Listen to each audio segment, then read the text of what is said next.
এসে গেছি বন্ধুরা, শুভ দুপুর। আমি খেতে বসে গেছি। তো আজকে কি রান্না করছি চলুন দেখাই। তো আজকে আমার এইখানে ভাত, এখানে আছে বেথর শাক, আলু, বেগুন, মসুর ডাল সব কিছু দিয়ে আমি ঘন্ট করেছি, তার সাথে কাঁচা লঙ্কা। আর এখানে আজকেও আমার শুকটি মাছের ঝাল। এটা হচ্ছে সব কিছু দিয়ে, শীতকাল এখন বুঝতেই পারছেন, এখন নানা রকম সবজি দিয়ে শুকটি মাছটা তো আমি তো ভালোই বাসি, আমি জানি অনেকেই ভালোবাসেন হয়তো।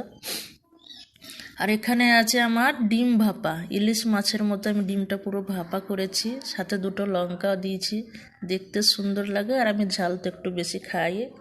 তো ডিম ভাপাটা আমি প্রথমবার করলাম বন্ধুরা, কারণ এর আগে আমি কোনো দিন ডিম ভাপা অন্তত করিনি। তো বন্ধুরা, ডিম ভাপা আমি প্রথমবার করেছি।